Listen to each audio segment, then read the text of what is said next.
Բարև ձեզ սիրելի հետևորդներ, այսօր տաղավարում հյուրընկալել եմ Հայաստան խմբակցության падգամավոր Աննա Գրիգորյանին։ Տիկին Գրիգորյան, շատ շնորհակալ եմ, որ ժամանակ գտաք եւ Սիրով եկաք տաղավար։ Փաշինյանը կառավարության նիստում հայտարարեց. Ռոբերտ Քոչարյանը կաշառակեր է, ու սրանից հետո իր մասին խոսելիս պիտի ասեմ կաշառակեր Քոչարյանը։ Ինչի համար, որովհետև դատարանում կիրառել է վաղեմության ժամկետը, ոչ թե գնացել է եւ արդարացման վճիռ կա իր դեմ։ Հիմա ինչ կասեք այս խոսույթի մասին եւ այս որակման մասին ձեր համար Քոչարյանը, քանի որ վաղեմության ժամկետով է գնացել, կաշառակեր է թե կաշառակեր չի, թալանել է թե չի թալանել։ Սա իրավական առումով անգրագետ հայտարարություն է, որտեղ վաղեմության հիմքով գործի ընթացքը չշարունակելը չի նշանակում, որ տվյալ անձը ընդունում է իր մեղքը։ Սա ուղղակի իրավական գիտելիքների պակասի հետևանք է, պատահական չէ, որ տվյալ անձը Նիկոլ Փաշինյանը իրեն տգետ է անվանում եւ ասում, որ 7 տարի է նույն դասարանում է, ավելին ինքը կարծում է, որ 17 տարի է նույն դասարանում է, որտեղ 17 տարի խոսում է Քոչարյանը սա է արել, Քոչարյանը նա է արել։ Մի բան է, երբ որ ինքը դա որպես ընդդիմություն է ասում, մի բան է, երբ որ փաստացի 7 տարվա ամբողջական իշխանություն ունեցող մարդը դա հայտարարում։ 7 տարի բոլոր մեխանիզմներն ունեիր որևէ բացահայտում անելու համար։ Ուր են քո բացահայտումները։ Այդ մեծ ստենդափ կոմեդիայի տրամաբանությամբ խոսելով չի։ Հիմա ձեր մեծ խոսելը տեսնենք, թե ձեր գործերը տեսնենք։ Իսկ փաստը, որ օրինակ այդ նույն իր կառավարման տարիներին, Նիկոլ Փաշինյանի 7 տարվա կառավարման տարիներին, բազմաթիվ են դրվագները, որոնք ապացուցված են, որ գումարների խոշոր մսխումներ են տեղի ունեցել։ Օրինակ Անիֆի 65 միլիոն դոլար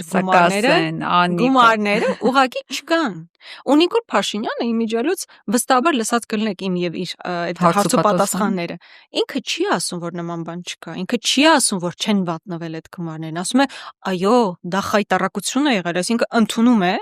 որ իր կառավարության ներքո գործող կազմակերպության միջոցով գումարներ ուղղակի վատնել են։ Բայց մեզնից եք իմացել, մենք այնքան անկեղծ ու ազնիվ ենք, որ մենք ենք չեմ ասել, որ ձեր նախ իրանք չեն ասել։ Իրականում այո, ՊՎՑ-ն ստուգումներ սկսել է։ Ես ինքս հարցում եմ կատարել ՊՎՑ-ին, ասելով, որ ինձ տրամադրեք ինֆորմացիա Անիֆի հետ կապված, ինչ չարաշահումներ են եղել, ինչ վատնումներ են եղել։ ՊՎՑ ղեկավարն ասել է, որ այդ ինֆորմացիան հասու է միայն մեկ անձի, եւ այդ մեկ անձը ազգային ժողովի падգամավորը չէ։ Նիկոլ Փաշինյանն է։ Հետևաբար ՊՎՑ-ից որևէ մեկը տեղեկություն չենք ստացել։ Եղել են լրագրողական հետաքննություններ, այդ հետաքննությունները նաև մեր կողմից են այսպես ակսելերացվել, վերլուծվել, բարձրաձայնվել, շղթան տարվել, եւ փաստացի այդ միջոցով է, որ հանրությունն իմացել է, որ Նիկոլ Փաշինյանի ղեկավարման օրոք մի դրվագով Անիֆի դեպքով 65 միլիոն դոլար ուղղակի չկա։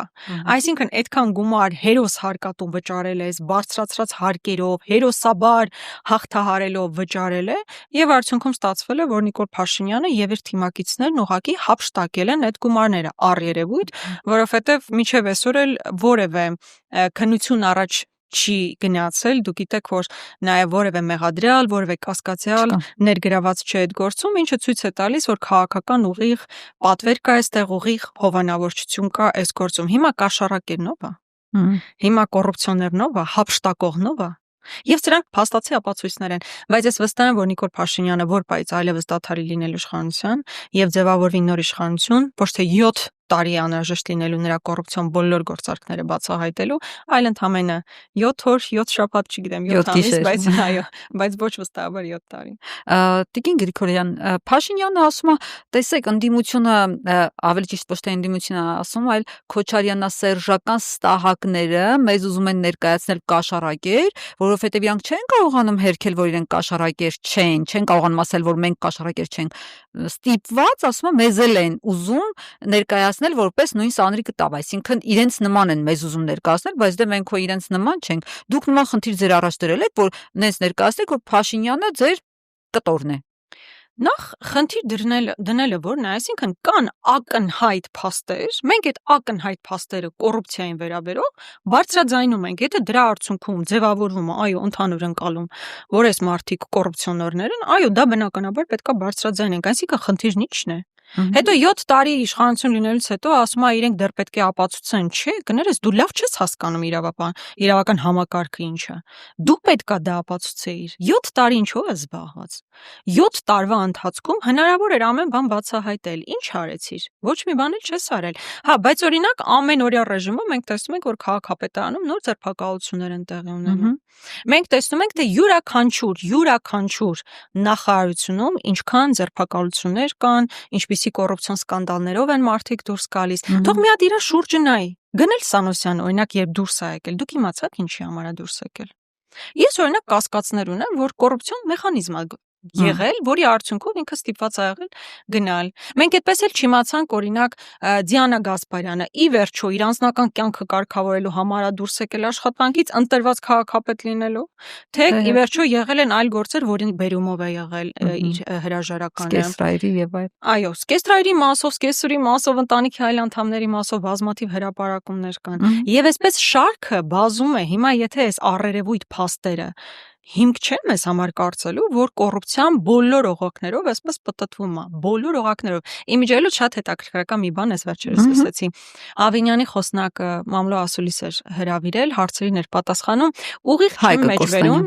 հա, Հայկը Կոստանյան, ուղիղ մեջբերում հիմա չեմ կարող անել, բայց ընդհանուր իր ասացի տրամաբանությունն այն էր, այն հարցին ի պատասխան, որ գիտեք, անդադ մտնում են ձերբակալություններ կան քաղաքապետարանում, ես ինչա կատարում եւ այլ,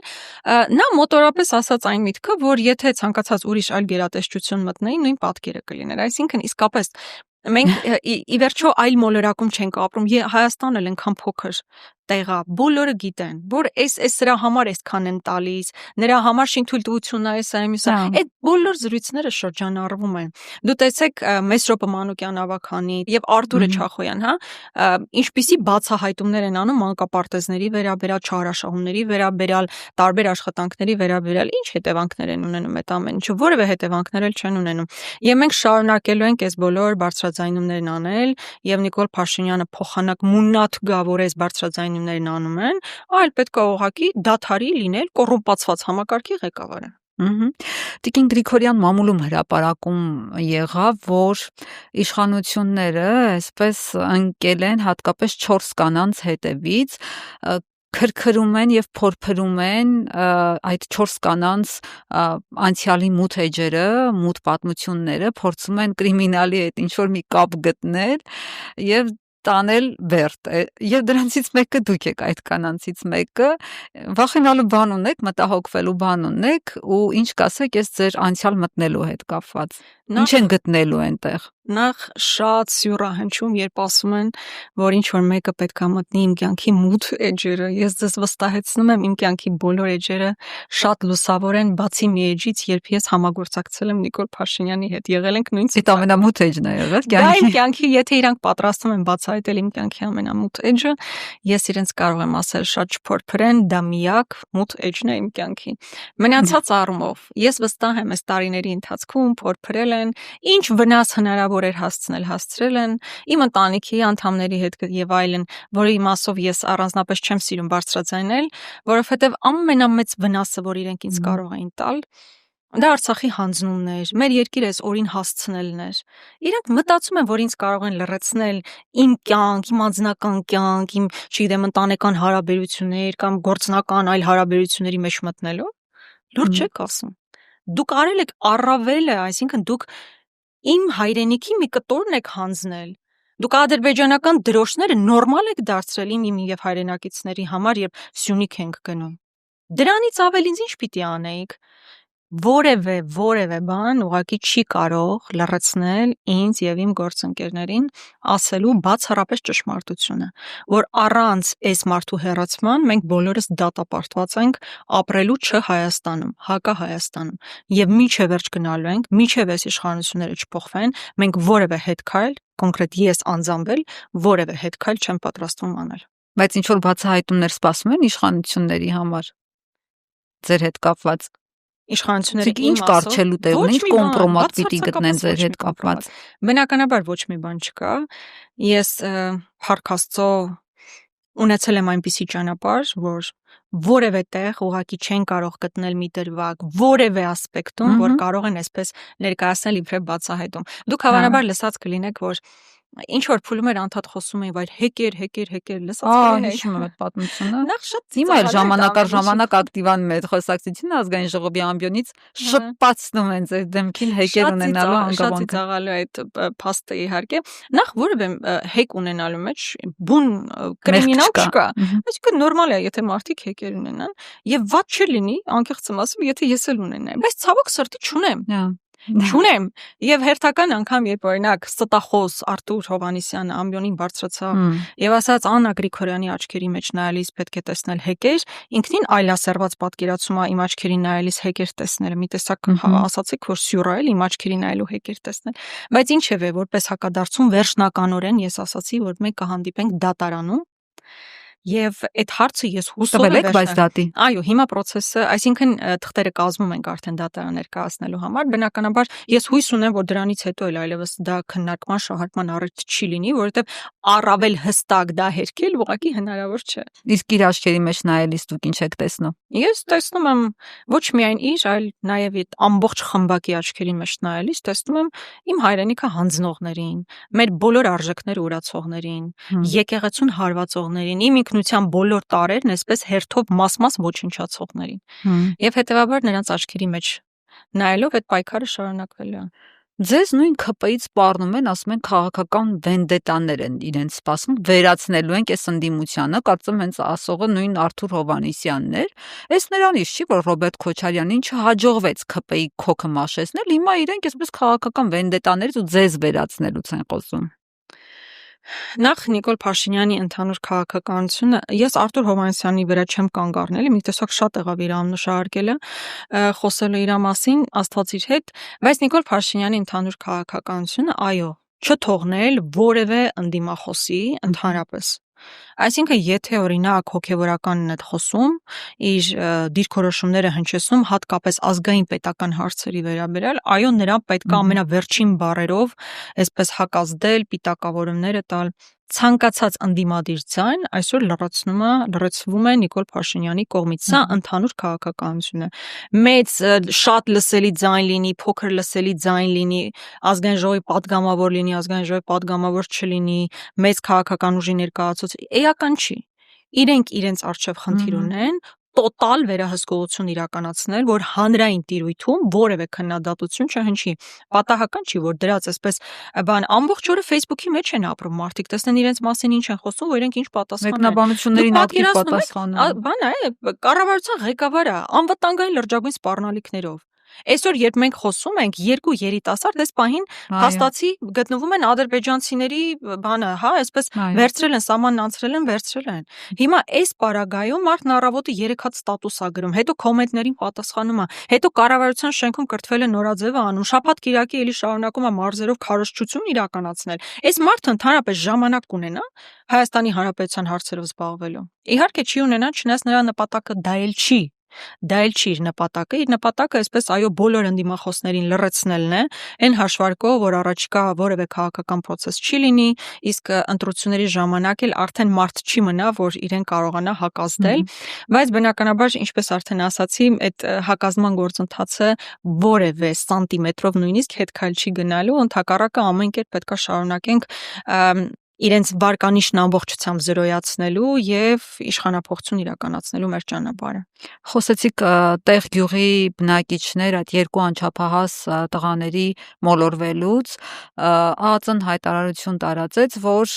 ամեն ինչ անում ենք, որ ջանքերը թափում ենք, որ կարողանանք անվնաս, անվտանգ ետ վերադարձնել այդ տղաներին, բայց ձեր համար հարց չի առաջանում, ոնց է լինում, որ վերջին շրջանում այսպես հաճախ են մեր քաղաքացիները մոլորվում եւ հայտնվում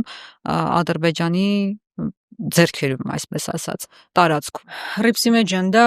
այն պատճառով է, որ Նիկոլ Փաշինյանը իր հակապետական հերթական քայլն իրականացնելիս տարածքներ է հանձնել թշնամուն առանց համապատասխան ապահովությունն, անվտանգությունն ապահովելու, այսինքն ոչ սահմանների կահավորում, ոչ հստակեցում եւ այո տղաները անչափահաս ուզում եմ սա էլ հատուկ շեշտադրել, ես պատկերացնում եմ վերջինիս այս պահին զգացողությունները, նրանց ընտանիքի անդամներն ինչ են զգում այս պահին, երբ իրենց անչափահաս երեխաները գտնվում են ադրբեջանցի զինվորականների ձեռքում, եւ ես գիտեմ, որ մեր թողարկումը կարծես թե վաղն է լինելու, ես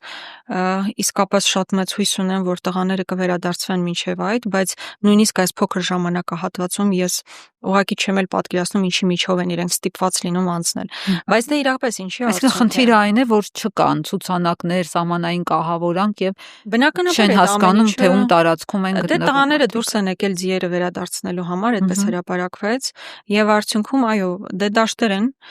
մի փոքր են կողմ են հավանաբար գնացել առանց հստակ պատկերացնելու։ Այո, այստեղ պետք է հասկանալ, թե որտեղ են գտնվել այդ դեպքում մեր սահմանապահները։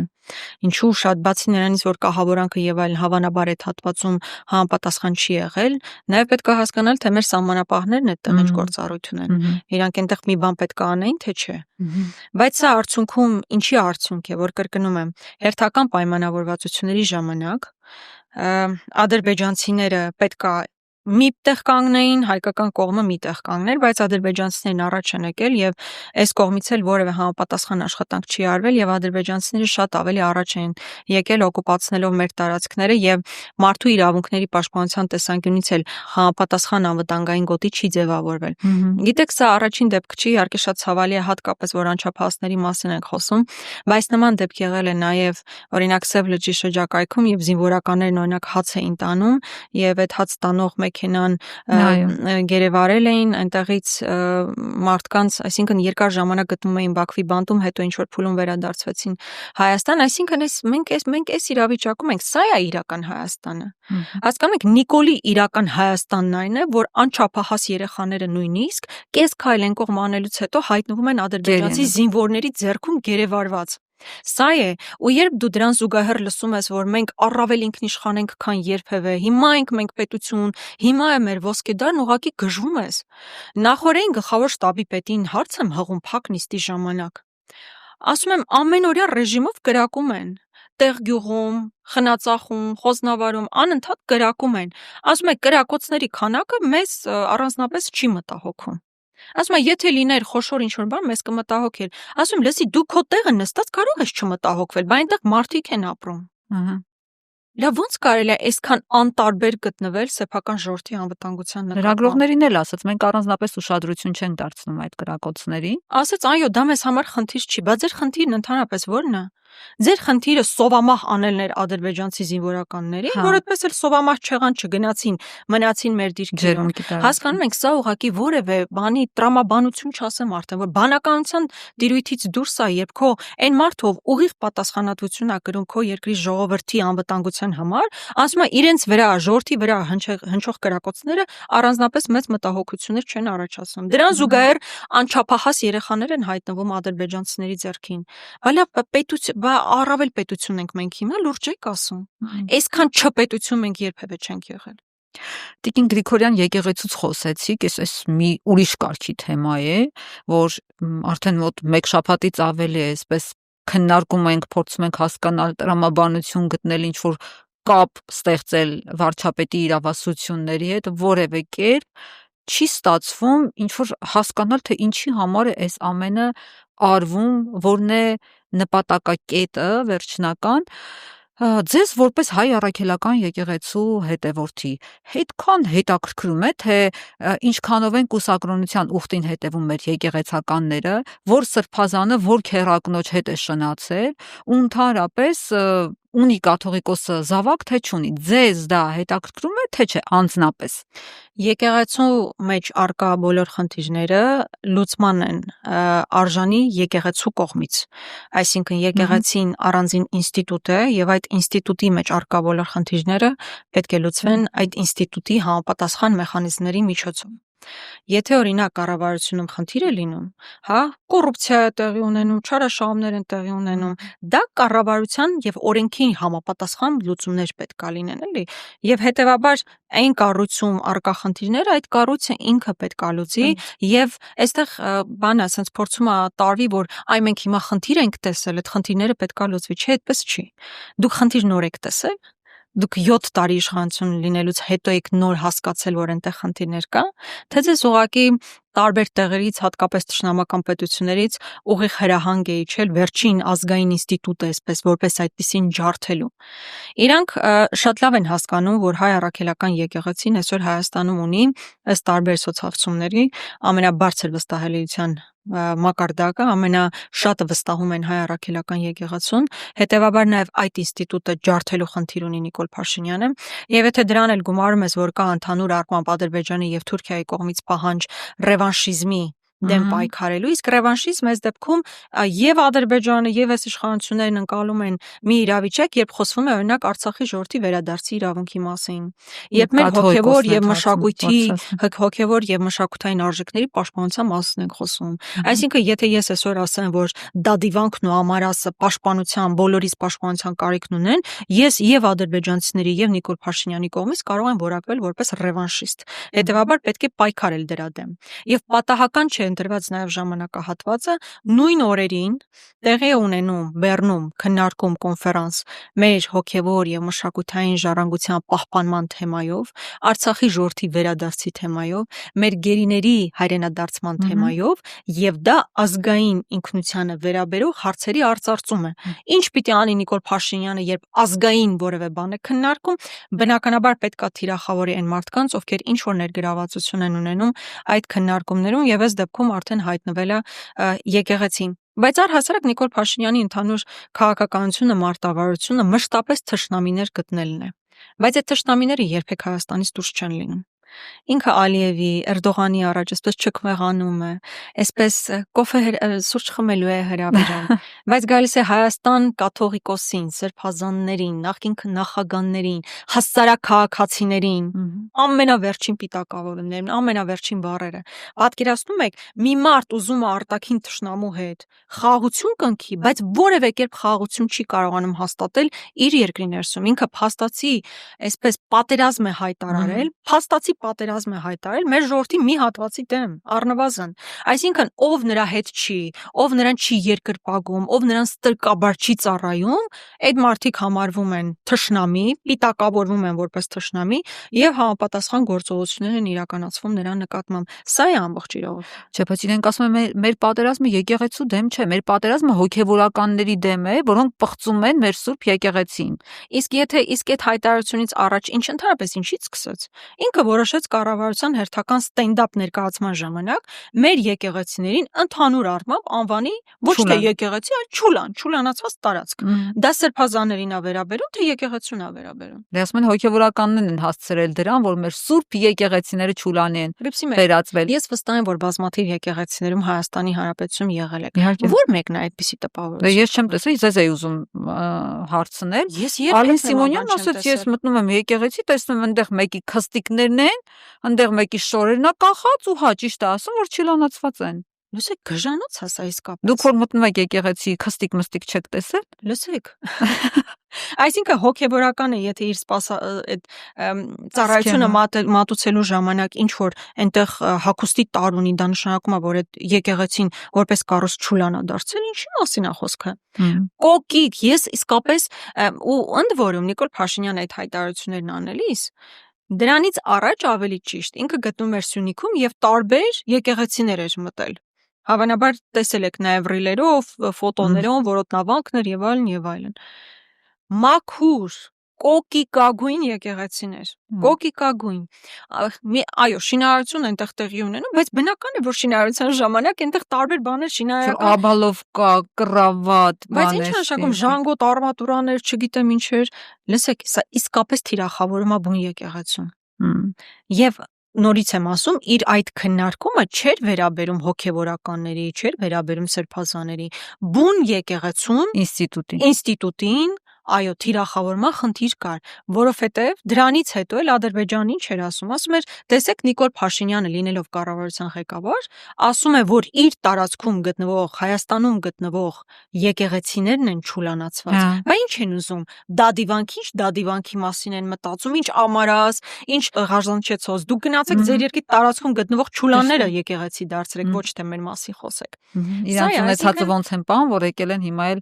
եկեղեցիների դառնել լացում։ խոսույթ է, որ շարունակում է ադրբեջանական նարատիվները եւ ավելին խոսույթ է, որ սնում է ադրբեջանական նարատիվները։ ՔՊ-ից ասացին, որ թե եկեղեցում, թե եկեղեցուց դուրս գտնվող բոլոր սրբապիղծների դիմակները մեկ առ մեկ պատռելու ենք։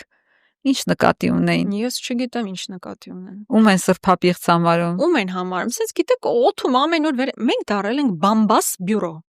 Ամեն առավոտ մենք արթնանում ենք, տեսնենք Նիկոլ Փաշինյանն այսօր ում հետևից է ում հետևից է ընկել։ Սատանաների հետևից գնաց։ Այո, ում է որակում որպես այսօր ճշնամի, ով է իր թիրախում եւ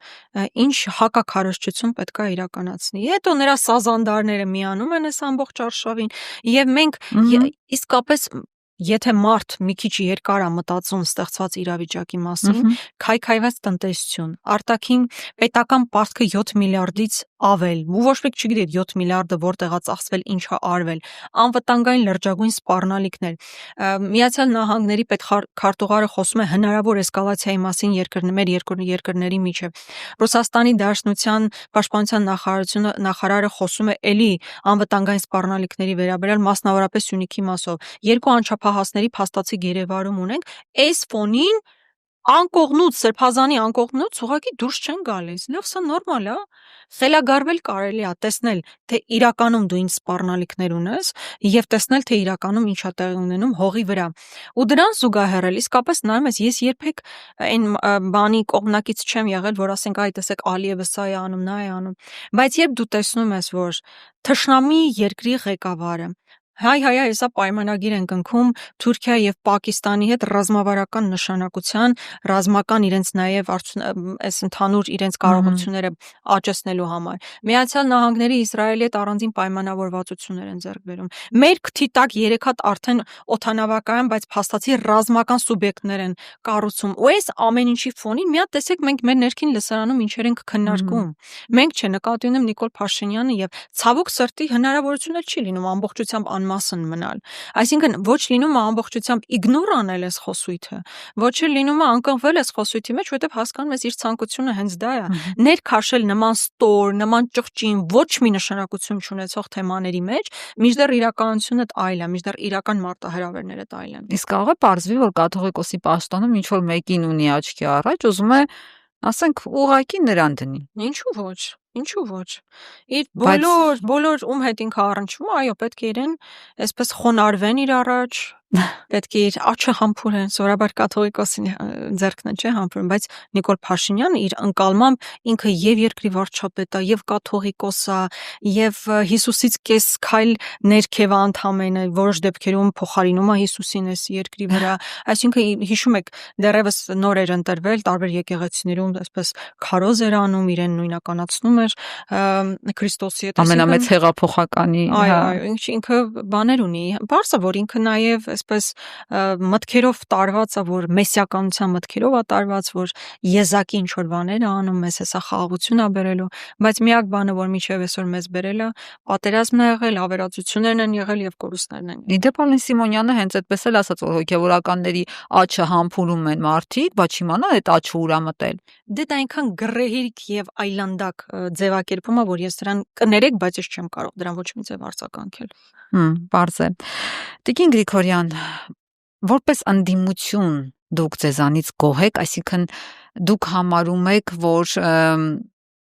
ձեր ամենավերջին հնարավորություններով պայքարել եք, որ այս իշխանությունները հեռանան։ Որտեղ է ձեր թերացումը։ Արդյոք մենք գոհ ենք մեզանից, քանի դեռ Նիկոլ Փաշինյան անձը նստած է վարչապետի աթոռին եւ ամենօրյա ռեժիմով թիրախավորում է բոլորին եւ հայ ինքնությունը կազմող ամեն բան ուրանում է, իհարկե մենք մեզանից գոհ լինել չենք կարող միարժիքորեն։ Արդյոք մենք արել ենք մաքսիմումը, դա շատ հարաբերական է, բայց մենք վստահաբար տարբեր փորձեր արել ենք եւ մեր շարունակական պայքարը հենց դրա առհավատչյան է, որ մենք մեր պայքարը շարունակում ենք։ Այո, ես տարբեր քննադատություններ եմ լսում եւ այդ քննադատությունների մի մասի հետ բնականաբար համաձայն եմ, որովհետեւ կրկնում եմ, որպես վերջնարդյունք մենք դեռ ունենք Նիկոլ Փաշինյան անունով փաստացի վարչապետ եւ դա չի կարող բավարար լինել։ Ընդհանրապես հարց ու պատասխանին գնալը, թեկուզ սուր հարցադրումներ հնչեցնելը, ինչ է ձեր կարծիքով տալիս առհասարակ, տեսեք, այդ հարց ու պատասխաններից մեկը ավարտվեց միջադեպով, ձեզ ասեց վերջում համբալներ, չգիտեմ, մնացած բաները ու գնաց։ Ասենք ինչ տվեց դա հանրությանը մեծ հաշվով։ Հեպսիմե, իրականում այս հարցը այնքան շատ է քննարկվել։ Իրականում դա մեր խմբակցության մարտավարական որոշում է, որը չգիտես ինչու շատ մեծ քննարկման առարկա է դառնում տարբեր ուժերի կողմից, երբեմն դիտավորություն կա նաև այդտեղ, ես տեսնում եմ, որ հատուկ թիրախավորում են ուզում իրականացնել։ Բայց եթե այդ հարց ու պատասխանի ժամանակ բացահայտվում են կամ ցույց է տրվում հանրությանը առերևույթ կոռուպցիոն տարբեր սկանդալներ, կոռուպցիոն տարբեր մեխանիզմներ, որ այս իշխանությունները ներգրաված են։ Եթե ցույց է տալիս ու ապացուցվում է, որ այս մարդը օրինակ այսպես կոչված խաղաղության պայմանագրի մասին խոսելիս չի կարողանում նշի, որ Ադրբեջանը որևէ զիջում չի իրականացրել, որ միայն մենք ենք զիջել։ Եթե այս ամեն ինչը հնարավորություն ունենք ցույց տալու, դա ցույց ենք տալիս։ Այսինքն, ես ուզում եմ ասել, որ դա ամենահեշտ բանը չի իրականում, ամենահեշտ բանը չի քո դիմաց տեսնել մարդու, ով ամեն ինչ ասել պատրաստ է, ամեն ինչ անել պատրաստ է, բայց դու միևնույնն է համառորեն քո դիրքավորումը դնես, իր երեսին ասես այն ինչ մտածում ես։ Ու ես կարծում եմ, եթե մեզ քննադատում են, պետք է քննադատել նրա համար ոչ թե որ դա անում ենք, այլ դա չենք անում շատ ավելի համակարգված, շատ ավելի թիրախին խփելով, շատ ավելի մեծ քանակությամբ։ Այսինքն, եթե դա լիներ քննադատությունը, ես կընդունեի, բայց ասել ինչու է գնում Նիկոլ Փաշինյանի դեմքը պատռում, ինչքանով էլ դա ստացվի, մեկի համար շատ լավ է ստացվում, մեկի համար ոչ այնքան լավ է ստացվում, մեկի համար շատ վատ է ստացվում, բայց դա այն փորձն է, որ մենք պարտավոր ենք անել, քանի ես ունեմ ժողովրդի կողմից ստացած մանդատը, ես այդ հնարավորությունից պետք է օգտվեմ։ Իհարկե, նաև որոշելով, որ պահն է ավելի նպատակահարմար, որ թեման է ավելի նպատակահարմար, այդ արդեն շատ իրավիճակային, որն է ավելի ճիշտ անել, բայց ընդհանուր առմամբ ես կարծում եմ ցանկացած բան, որ հնարավոր է, այսպես դիմադրության օջախ ձևավորել, դիմադրություն ցույց տալ Նիկոլ Փաշինյանին, ես կարծում եմ, որ դա պետք է արվի։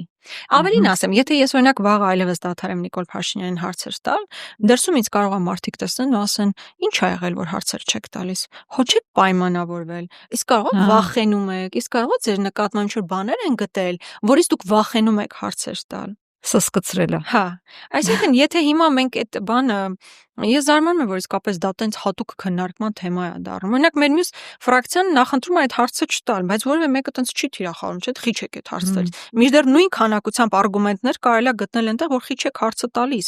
Բայց այստեղ, երբ որ դու իսկապես հնարավորություն ունես, ու շատ մարդիկ են նայում, ես վստահ եմ, որ դուք էլ այդ տարբեր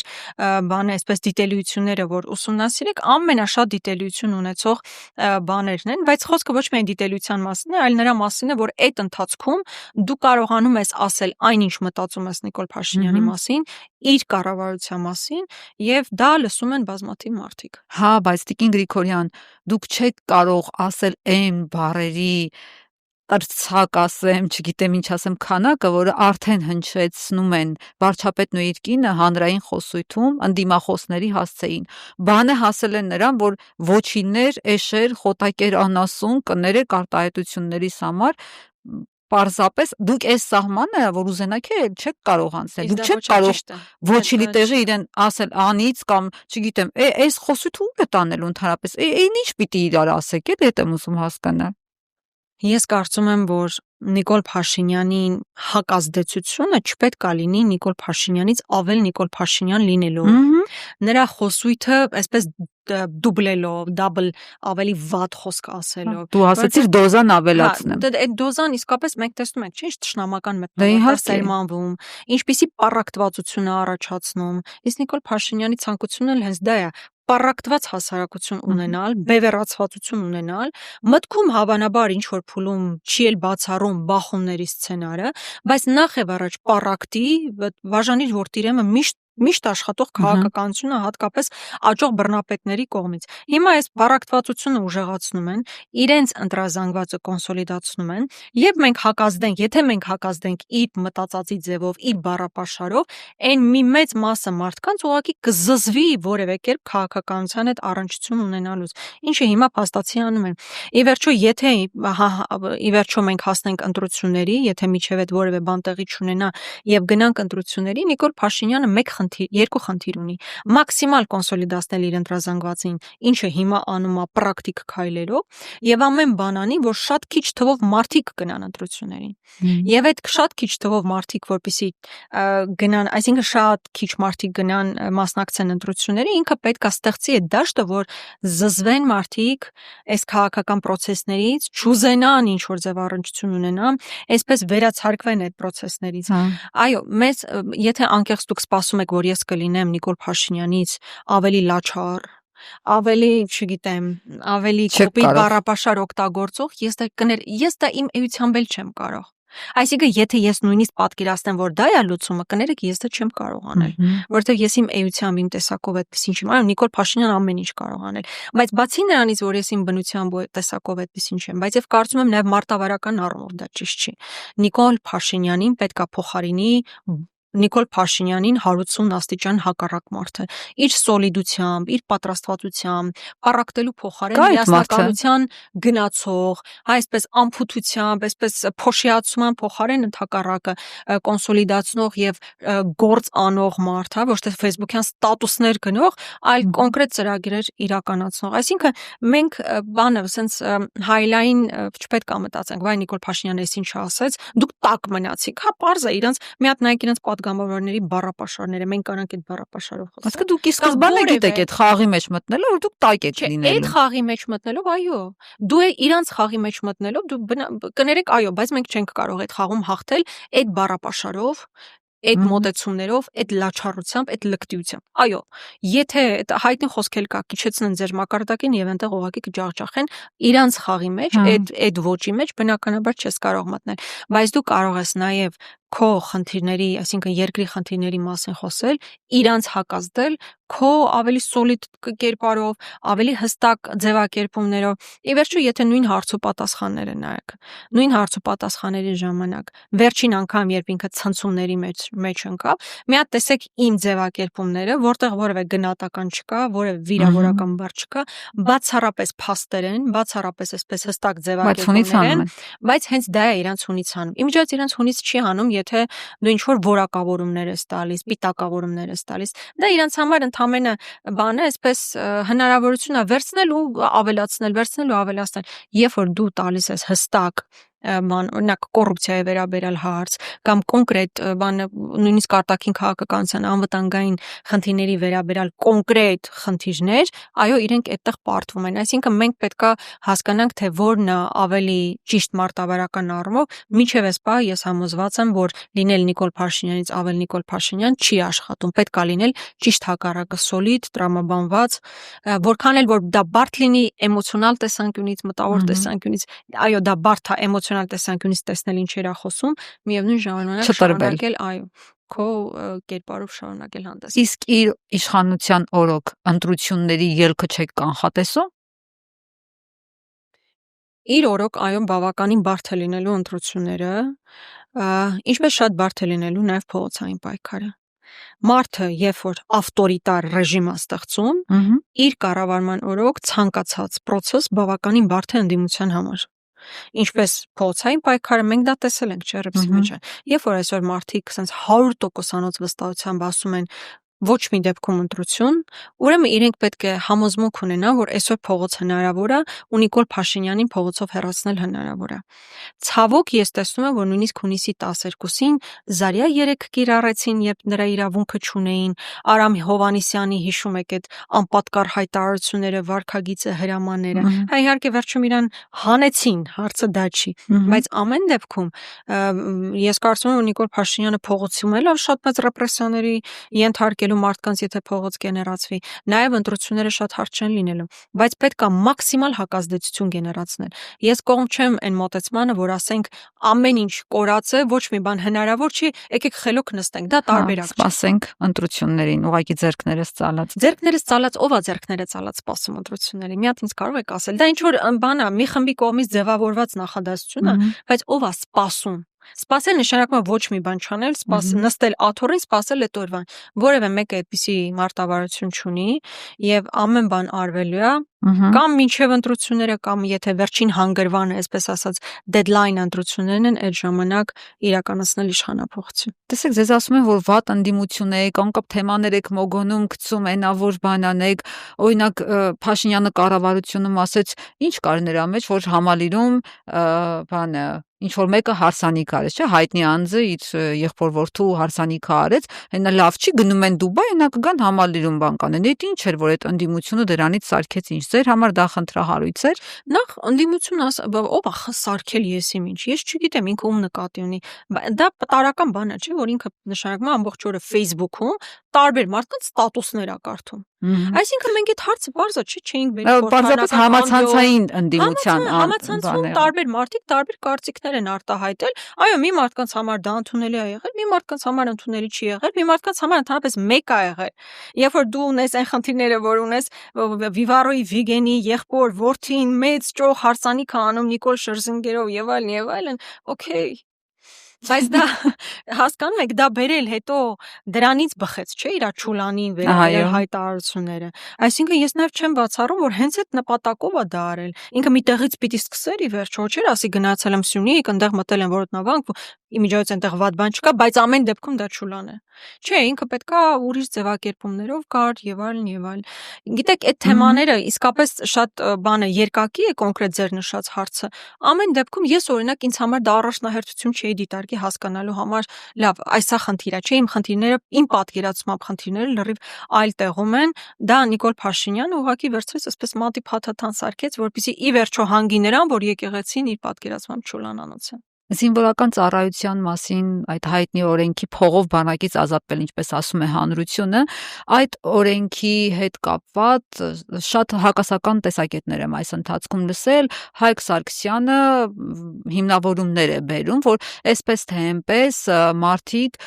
առողջական բաներով ձևակերպում են, ազատվում են, քաղաքացիությունից հրաժարվում են ու թվեր է դրա տակ դնում, թե ինչքան հազարավոր մարդիկ, ոնց որ 4 տարվա ընթացքում 8000 քանի 100 երիտասարդներ արդեն քաղաքացիությունից հրաժարվել են, այսինքն մենք այդքան զորակոչիկներ, զինակոչիկներ կորցնում ենք։ Հիմա ինչ կա դրա մեջ խնդիր, դուք ինչ խնդիր եք տեսնում, որ փողը տան մարդիկ ազատվեն բանակից, ինչ կլինի, որ նախ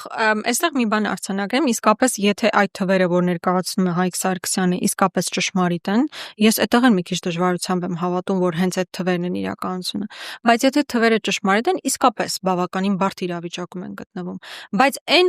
լուծումը, որ տալիս է, դա ավելի է վատացնում ընդհանուր իրավիճակը։ Այսինքն սրում է ամբողջ հասարակությունը, առանց էլ մենք բաժանված ենք տարբեր սեգմենտների, քաղաքական առումով եւ այլն։ Հիմա մի հատ էլ սոցիալական առումով, որը հակասահմանադրական է ի վերջո, բաժանել ժողովրդի աղքատների, միջին աղքատության, որ վարկ կարա ձևակերպի ազատի եւ հարուստների, սա ուղղակի անթույլատրել է։ Դուք չեք պատկերացնում մարդկային հարաբերություններում ինչ է տեղի ունենալու։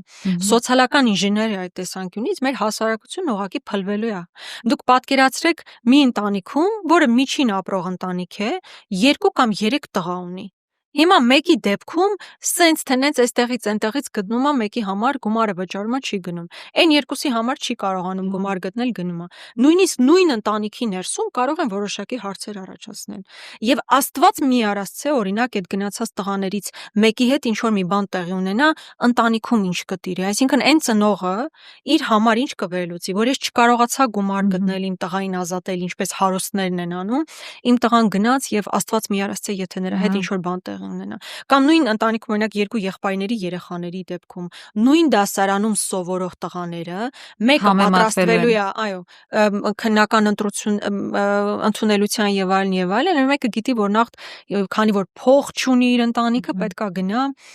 ծառայելու։ Այսինքն սոցիալական սոցիումի ներսում դա խայտառակ ուղակի հարաբերությունների է բերել։ Դա ոչ մի ձև չի լուծելու։ Ոնց որ կանանց համար աղջիկների համար կներեք օժիտ էին դնում մամաները, հիմա էլ տղա ունենալու դեպքում, այսինքն պիտի այդ բանակի փողը դնել մի կողմ։ Ի սկզբանե դնել մի կողմ։ Հիմա դա հետո դառնալու է նորմալ, երբ որ դու ասես ես փողը տվել եմ ազատվել։ Հիմա դուք գիտեք, այո, մարդիկ կան, ովքեր այս կամ այն ձևով ազատվում են։ Հպարտորեն կարող են ասել, որ իրենք ազատվել են, չէ, ասում են, սենց խնդիր եմ ունեցել, նենց խնդիր եմ ունեցել։ Հիմա դա էլ չեն ասելու, ասել են, հա, փողը տվել ենք, ազատվել ենք։ Բայց դրան զուգահեռ էլ հիմա ինչ են ասում, 7 տարի իշխանություն ունենալուց հետո ասում են մեծ մասը մեծ մասը այս կամ այն ձևով թղթերա դասավորում, այսինքն կոռուպցիոն սխեմաներով չի գնում բանակ։ Նախ բա ոնց եք դա լուծում։ Հիմա կոռուպցիայի հարցը թողել են, այսինքն չեն կարողանում դրա դեմ առնել,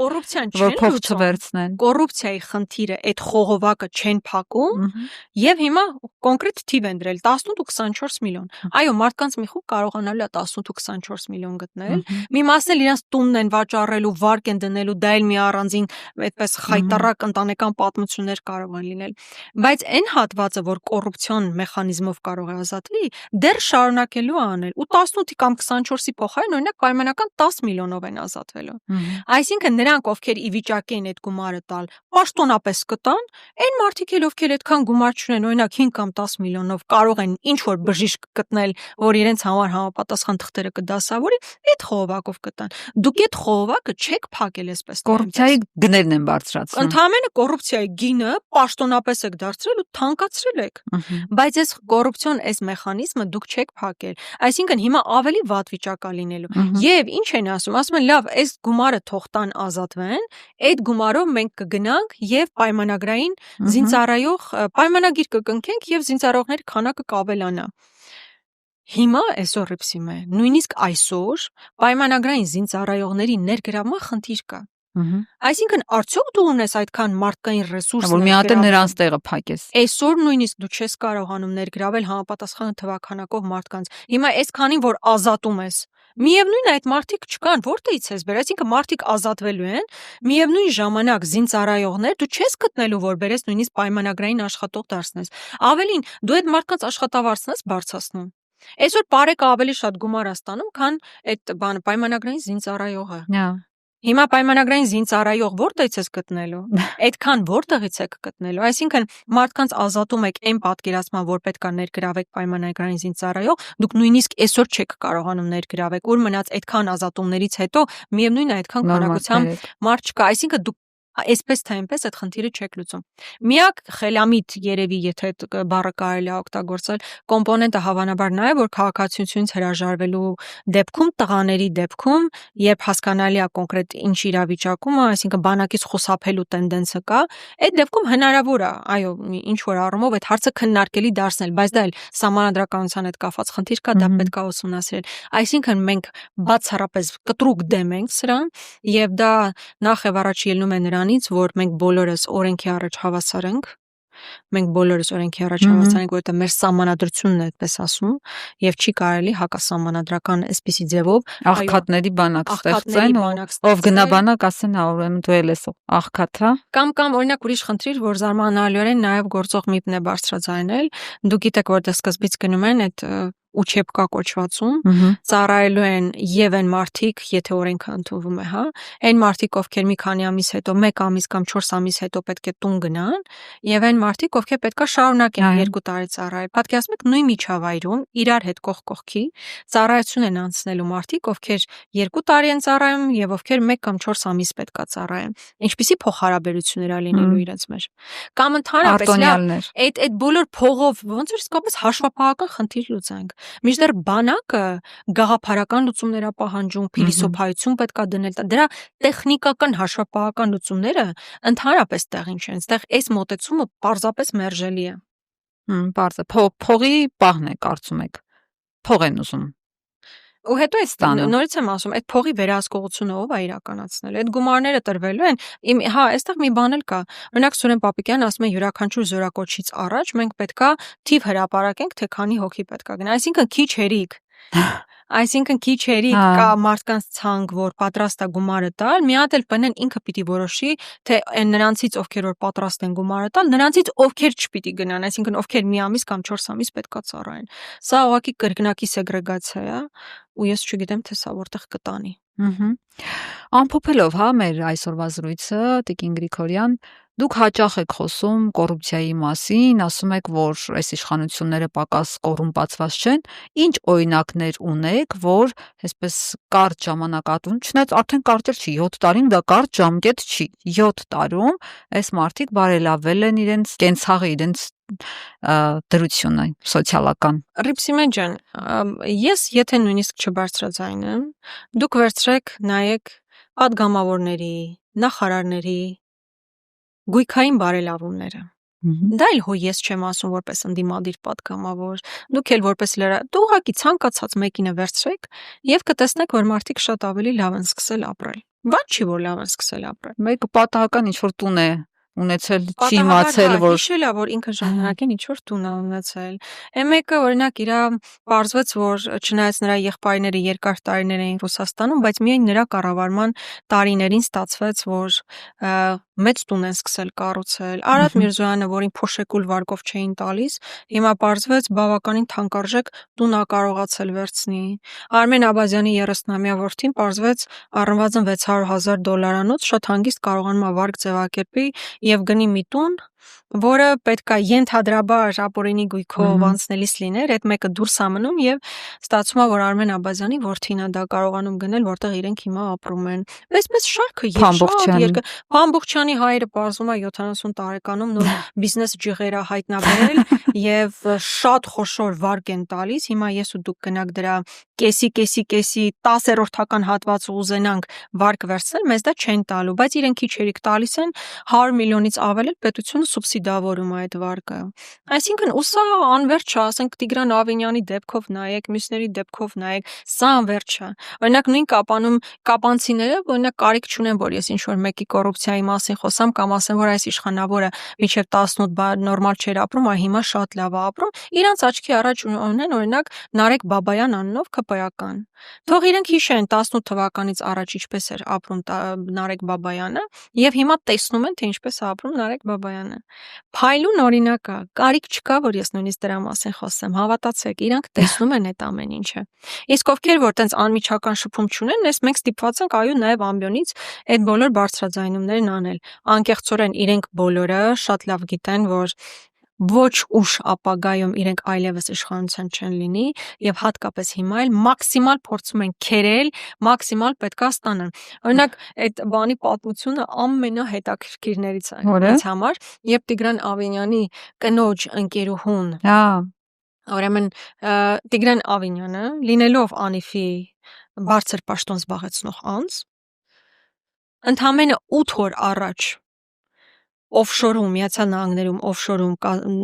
գրանցված ընկերությանը 8 օր առաջ գրանցված ընկերությանը 1.5 միլիարդ դրամ են փոխանցում։ Պատկերացնում եք 8 օր առաջ օֆշորում գրանցված կազմակերպությանը 1.5 միլիարդ, այսպես ուղղակի տեղափոխում են, այո, տեղափոխում են 1.5 միլիարդը, որ հարցնում ես ուր այդ միլիարդները չկան, արդյունքը ինչա, չկա, պատասխանատունով չկա։ Ու այսպես մարդիկ, այո, մենք հետագայում բնականաբար կպարզենք, թե յուրաքանչյուր դեպքով ոնց է եղել, ինչ է եղել։ Բնականաբար տարբեր օդում կախված շատ լուրեր էլ կան, վստահ եմ բոլորս էլ լսել ենք դրանց մասին, թե տենդերները շահելից քանի% ում են տալիս, ինչ դեպքում են տալիս, Պաշտպանության նախարարությունից սկսած, մինչև օրինակ տարածքային կառավարման նախարարություն, որ տենդերը ում է գնում, ինչ պայմաններում, ինչ կոնկրետ տվյալներ են գնում, որ մենակ այդ կոնկրետ կազմակերպությունը վիճակի լինի շահել։ Այս վերջերս ես նաև մի հատ բարձրաձայնում արեցի, որը չնայած մամուլում արդար կա, շշերի տարբեր կոնյակի եւ ընդհանրապես մի շարք տասնյակ ապրանքների վրա դրոշմապիտակներ կային։ Հիմա էլ կան։ Դա պարտադիր պայման է, որ կազմակերպությունները պետք է տվյալ ապրանքների վրա դրոշմապիտակ կպցնեն։ Եվ այդ դրոշմապիտակների նախկինում պետություններ, կառավարություններ տրամադրում կազմակերպություններին, որ այդ դրոշմապիտակը կպցնեն, եւ պատերազմի օրերին Նիկոլ Փաշինյանի 44 օրյա պատերազմի ժամանակ Նիկոլ Փաշինյանը ձևավորում է մի հանձնաժողով, որը պատերազմից 3 օր հետո փաստացի մեկ մարդու տալիս է իրավասություն, որից պետքա տարբեր կազմակերպություններ գտնեն այդ դրոշմապիտակը։ Եվ 2 անգամ ավելի շատ գումար են տալիս։ Մենաշնոր է ձևավորված, հասկանում եք, մենաշնոր է ձևավորվել, եւ այդ մարդն էլ ընդ որում հիմա որ այլ ընտրանք չլինի։ Այդ կազմակերպությունը ժամանակին հանդիսացել է Պեկի տնօրենի տեղակալը։ Պեկ նախագահի տեղակալ, այսինքն ինքը եղել է Պեկում, տվել է մենաշնոր մի կազմակերպությանը, գնացել է ղեկավարել այդ կազմակերպությունը, ու եթե սա շատ պատահական, ընդհանրապես պատահական չի։ Միլիարդների եկամուտներ են ստանում, միլիարդների մենաշնոր։ Էլի պատահականորեն։ Շատ պատահականորեն, հատկապես որ այդ ամեն ինչը արվել է մի ժամանակահատվածում եւ ամբողջ ժողովուրդը չգիտեր երկիրը ինչ է լինելու, հազարավոր տղաներ զոհվում էին սահմանին, այդ օրերին նման որոշումներ ա կայացվել։ Այդ օրերին մարդիկ մտածել են սեփական գրպանները լցնելու մասին, մենաշնորհներ ձևավորելու մասին։ Սա կրկնակի անբարոյականություն է։ Ոչ միայն անբարոյականություն է, որովհետև տնտեսվարողներն այսպես գրփում են իրենց գրպանները լցնելու համար, այլ դա արվել է պատերազմի օրերին, հասկանում եք։ Պատերազմի օրերին մարդիկ ինչի մասին էին մտածում, այս կոնկրետ կառավարության անդամներն ինչի մասին էին մտածում։ Պատերազմից ավարտից 3 օր հետո դեռ զոհված մեր զինծառայողների դիակները բերելու, անհետ կորածների խնդիր կար, գերեվարվածների խնդիր կար, մենաշնորհի հարց էին լուծում, հասկանում եք, սա կրկնակի անբարոյականություն է։ Ու սա ինձ բազմաթիվ ոլորտներ, ու ես այստեղ համաձայն եմ այո Ավինյանի խոսնակի հետ, որ յուրաքանչյուր ուրիշ տեղ էլ մտնեն, բացի քաղաքապետարանից, էլի նույնն են տեսնելու։ Այո, միգուցե Ավինյանի նկատմամբ հիմա սևեռվածություն կա, թե ինչու կա, իրենց ներքին հարցերն են, իրենք թող որոշեն, բայց ես էլ եմ կարծում, որ ցանկացած տեղ որ մտնեն, իմիջիալուց նայեք, բոլոր ինչ նախարարություն վերցրեք, օրինակ էկոնոմիկայի նախարարությունում եղել է մեղադրանք կոռուպցիայի մասով, այնում նախկին նախարարը, ազգային հերոսի կոչում ունեցող, չնայած այստեղ ես այլ դիտավորություն եւս տեսնում եմ 700,000 դրամի բաքսի գործով էսպայն ինքը դատվում է, ու ասենց բոլոր նախարարությունները վերցրեք, պաշտպանության նախարարությունում կապիտալ շինարարության բաժնի գրեթե բոլոր աշխատակիցները ձերբակալվել, կանոնավորվել, վարչության ղեկավարը հանվել է պաշտոնից։ Դա լավ լույսի ներքո են ներկայացնում է, ասում են դե տեսեք մենք չենք խնայում անգամ մերոնց, մենք մերոնց դեմ գործեր ենք հարուցում։ Որ պահին անհրաժեշտ է, այդ պահին զոհաբերությունը տեղի է ունենում, որ պահին անհրաժեշտ է, ու չեմ էլ բացառում, որ օրինակ Տիգրան Ավինյանին հաշվի առնելով ընդհանրապես իր շուրջ ինչ քննարկումներ կան, ինչ բացահայտումներ կան, օրինակ ամենավերջինը ընտրություններից առաջ հենց Տիգրան Ավինյանն էլ զոհաբերի, բայց յուրաքանչյուր զոհաբերություն տեղի ունենում ճիշտ ժամանակահատվածում։ Օրինակ Դիանա Գասպարյանին թե ինչու այս փուլում մենք հետո կիմանանք։ Բայց այն որ Դիանա Գասպարյանի նորեր իր կիսրարին, ընտանիքի անդամներին ավականու ամուսնու միջոցով տարբեր բաներ սարքել նոր չէ։ Տարիներ շարունակ այդ ամեն ինչը հրապարակվել, այդ ամեն ինչը պարզ էր։ Ինչու հիմա դա հետո կհասկանանք, բայց յուրաքանչյուր փուլում այո ինքը ընտրում է մարդկանց, ում հետևից պետքա գնալ զոհաբերում է սեփական ռեյտինգը պահելու համար, թե բա տեսեք ես ոչ մի բանում մեղավոր չեմ, ես սուրբ եմ, կոռուպցիա չկա, այ հա։ Ոնց որ Աղազարյանի հետևից ուղարկեց այն ժամանակ, երբ որ SMS-ներին սկսեց սխալ պատասխանել։ Աղազարյանը կենթանի օրինակ է նրա, որ այո, երբ որ մարդը ֆրակցիայի ներսում էր, ընդ որում այդ բանի խոշոր եղջերավորների մասին քննարկումները նոր չէ։ Բավականին երկար ժամանակ քննարկվում էր, իրան հարցեր էին տալիս, ընդ որում ես հիշում եմ մինչև այդ դեպքը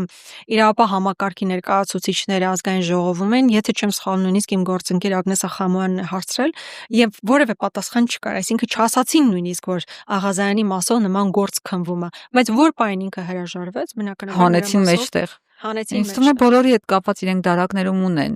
այդ кейսերը, գործերը եւ որ պահին որ մեկը իրեն խելոք չպահեց SMS-ներում եւ ընդհանրապես կհանեն ջրի երես, կհանեն կդնեն սեղանին, կասեն էս քեզ հաջողություն, ցտեսություն։ Ինձ հետաքրքիր էր ուղղակի Զեյնալյանի հետ կապված ինչ պիտի հանեն, եթե այդ SMS-ին ինքն էլ սխալ պատասխաներ ասեն։ Դե Զեյնալյանը լավ հասկացա, որ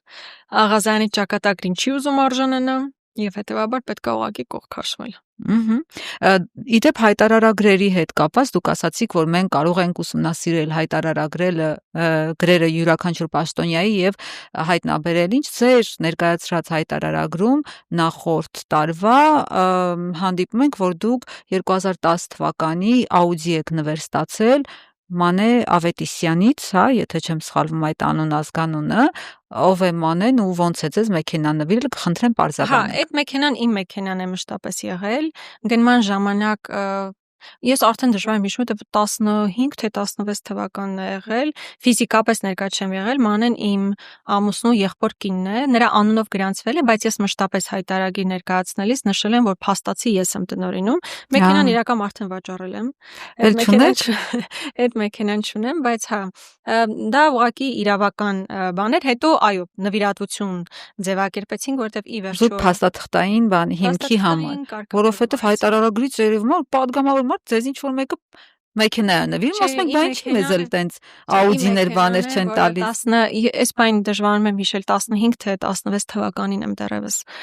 գնել այն տարին, այսինքն մոտ 10 տարի առաջ էր գնումը, այդ մեքենան երկար ժամանակ վարել եմ, փաստաթղթավոր ուղղակի հստակեցնելու համար նվիրատվություն է կազմակերպել, ես ցանկացած Ձեր գնաց մեքենան է, Իմ գնաց մեքենան է, ցանկացած մեկը կարող է հայտարարագիրը նայելիս տեսնել, որ նախորդ տարիներին գրել եմ, որ փաստացի օգտագործողը ես եմ եղել, ինչ որ փուլում որոշել եմ մեքենան ուղղակի անվանափոխել, նվիրատվությունը կազմակերպել եւ վաճառել եմ մեքենան։ Վաճառել եմ մեքենան, ինչ որ փուլում մտածել եմ նոր մեքենա գնելու մասին, բայց հետո հասկացել եմ, որ դա մեքենա վարելը Երևան քաղաքում եւ հատկապես պետք է կայանման տեղ գտնել, իմ կյանքի որակի վրա էականորեն ազդում է ու ես այս բանին սիրով տաքսիներով կամ այլ տրանսպորտային միջոցներով եմ երթևեկում։ Դա ավելի պակաս գլխացավանք է։ Միանշանակ ավելի սիրով վարորդների հետ զրուցում եմ, տարբեր մտքեր ենք փոխանակում, ինչը շատ ավելի հաճելի է, քան 45-ից 1 րոպե, 1 ժամ այսպես պտտվել ու տեղ չգտնել պարկինգի համար, որը իսկապես շատ մեծ ստրես է առաջացնում մարդկանց կյանքում։ ԿՊԱ-կան վարորդների չեք հանդիպում։ Իրականում այսքան ժամանակ երբևէ չի եղել նման դեպք, ընդհակառակը միշտ սիրով շփվել ենք ու զգացել եմ, որ մարդիկ գաղափարապես, նույնիսկ եթե քաղաքականապես մեր խմբակցությանը չեն հարում եւ այլն, բայց ունեցել են ընդգծված ընդդիմադիր հայացքներ, համենայն դեպս եթե նույնիսկ ընդդիմադիր հայացք չունեցող մարդիկ են, մեծ սիրով շփվում են, մարդիկ յուրաքանչյուրն իրենց խնդիրների մասին են բարձրաձայնում, միանշանակ դա ինձ շատ ավելի հաճելի է, քան ստրեսային իրավիճակ ապրել մեքենա վարելու ընթացքում։ Եթե հիմա ընտրություն լինի, Փաշինյանը քանի տոկոս կհավաքի եւ անդիմությունը քանի տոկոս կհավաքի։ Դժվար է ասել, որովհետեւ ես հենց հիմա մի փոքր այլ կլինի, բնականաբար, քան այն ինչ կլինի 26 կամ երբ էլ դա լինի։ Բայց ես կարծում եմ մի բան ակնհայտ է, որ Նիկոլ Փաշինյանը այլևս իշխանություն չի լինելու, այլևս 50 գումարած 1% բացառվում է ուղղակի որևէ տեսական նույնիսկ տարբերակ չկա, որ ինքը կհավաքի։ Արբանյակների հետ էլ չի հավաքի։ Նույնիսկ արբանյակների, այս դեպքում մեկ ընդգծված արբանյակ կա, այդ Եվրադաշինքը։ Ես կարծում եմ իրանք կփորձեն ձևավորել երրորդ նաև ուժ, որ գոնե մինիմալ շեմը հաղթահարի, իրենց համար նպաստավոր պայմաններ ստեղծվեն, բայց դեռևս դա չկա։ Ես հուսով եմ, որ ընդդիմությունը ամբողջ ճակատով բոլորը իրար հետ ոչ թե առանձին բոլորն իրար հետ կգնան մաքսիմումը վերցնելու տարբերակով եւ Գյումրու տարբերակը կարծում եմ, որ հնարավոր է նաեւ կրկնել համապետական ընտրություններում։ Ես հաճախ որ մենք այսպես ասում ենք, ընդհանուր տպավորություն կա, որ մենք միջև այդ որևէ բան չենք պատկերացնում, ցանկացած իրավիճակին համապատասխան գործողություններ պետք է անել եւ եթե ստեղծվի մի իրավիճակ, որ մեզ համար պարզ կլինի, որ հնարավոր է մինչեւ ընտրություններին իրականացնել իշխանափոխություն, չենք հապաղելու, այդ դուռը միշտ բաց է համապատասխան գործողություններ անելու համար, բայց նաեւ պետքա մտածել, որ եթե այդ ամեն ինչ չկա, գոնե 26-ին պետքա պատրաստ լինել միարժեքորեն, օրինակ հիմա տեսնում ենք Նիկոլ Փաշինյանը ամենօրյա, նույնիսկ ամեն ժամյա ռեժիմով պատրաստվում է այդ ընտրություններին, ամենօրյա ռեժիմով այդ կկրթվելը նորաձևեն պարզա չէ որ քաղաքական արժան ու բյուջեի հաշվին ինչը կրկնակի խայտարակությունը հատկապես հակակոռուպցիոնին այսօր լրագրողները հարցնում են ասում են ես այդտեղ խնդիր չեմ տեսնում այսինքն բյուջեի հաշվին նախապես քարոզարշավ իրականացնելը ընդհանրապես խնդիր չի տեսնում հակակոռուպցիոնի ինքն ու իր կինը հա բայց փաստացի այո ամենօրյա ռեժիմով այս հարցակումները այս բևեռացվածությունը եւ այլն մի բանի մասին են մտածում որ ինքը այսպես ագրեսիվ քարոզչություն իրականացնում է մնում է որ ընդդիմությունն էլ համապատասխան աշխատանքներ իրականացնի այս առումով խմենք